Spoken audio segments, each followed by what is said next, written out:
Hey everybody, Gina Mizell here alongside Andrew Greif. We are at Autzen Stadium where a wild civil war broke out, totally unexpected. Oregon wins 52-42 in a game that Oregon State hung with the Ducks for the entire second half. Now moving forward, Oregon State season is over. The Ducks season, they now wait for their bowl appearance, but how does this type of game impact things moving forward now going into the postseason? I think that it wasn't the final impression they wanted to leave the college football playoff selection committee. They are the ones who are going to decide whether they go to a Fiesta Bowl, for example, or a Rose Bowl. I'm sure an Alamo Bowl or Holiday Bowl would love to have this team right now. They're hot. You can't deny that. They have won 6 in a row. That's so much better than they were at 3-3.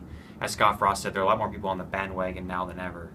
But this wasn't quite the performance you want to put on if you're trying to say we deserve a New Year's Six bowl game. So we'll see where that ends up with the Ducks moving forward. But again, we were talking in mid-October they weren't even going to get to a bowl game. So right. This is fine by them. Right, yeah. I mean, Oregon State also in a much better position than they maybe expected to heading into this game. They talked about carrying this positive momentum into next season. They've got a lot of young players coming back. Gary Anderson mentioned how only 57 players made this trip, and those are the guys that, number one, are healthy, and number two, have sort of bought into this program. But it's interesting because these two programs went in vastly different directions and are kind of going in the opposite direction, not momentum-wise, but maybe emotionally-wise. Like, how was the Ducks post-game press conference? How was the environment there? Yeah, it wasn't morose, but it wasn't happy either. Right. I mean, it was very much like we lost an opportunity, even though we didn't lose the game. A lot of the seniors especially said they didn't want to end quite that way. They wanted to rout them. They were up 31-7 at halftime. They wanted to crush this team and win decisively.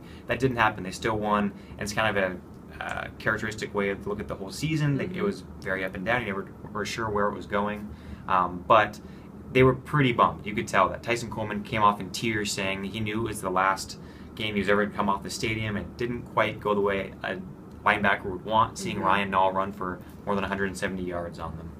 For recruiting, now both staffs are going to go out for the next 2 weeks. Right. For Oregon staff, certainly for 2 weeks. What does Oregon State need, do you think, going into this 2016 class? If you could prioritize like 2 areas, what are the things they want to target? Well, first of all, the staff is heading out Sunday, so they're wasting no time as well, and players are kind of going to be working out on their own for the next couple of weeks. But 2 areas: pass rushers. They've hosted a couple of JC guys the past few weeks, especially at the Washington game last week, that they think they want to try to come out and help defensive ends, linebackers, that sort of thing. And then even more help on the defensive side of the ball. In the secondary, this is a unit that was super, super depleted.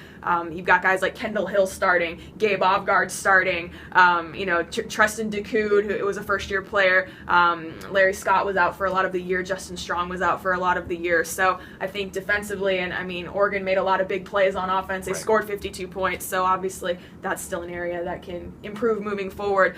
What for you? Now, again, Oregon still has one more game. What's the biggest concern heading into whatever bowl game they face, whichever opponent they face? There's so much up in the air, but what do you think the Ducks need to most hone in on during these 15 bowl practices now that they're going to get? Tackling. It's really tackling. They knew they were going to run, Oregon State was going to run Seth Collins on the Wildcat and Ryan Nall up the middle, and they still couldn't do anything about it. That's what the defender said afterward, and then defensive coordinator Don Pelham said that was the most frustrating things, that they knew it was happening, and they still couldn't do it. Now, Joe Walker, the middle linebacker, was out. He'd started 11 previous games this year, but they have decent depth there at that position. They should be able to account for that, especially against an offense like this that really has struggled in recent weeks. So it's kind of weird to say this late in the season, but it's really fundamentals. They have to tackle better. Yeah, absolutely. Well, again, Oregon State season is done at 2-10 and 0-9 in Pac-12 play. Now the Ducks await their bowl fate. They got to wait one more week as championship weekend gets underway in college football. And we get to watch some college football on Saturday. This whole Friday thing was awesome. I'm very much looking forward to it. Absolutely. Well, again, from Autzen Stadium, he's Andrew Greif. I'm Gina Mizell. Oregon beats Oregon State in the Civil War 52-42.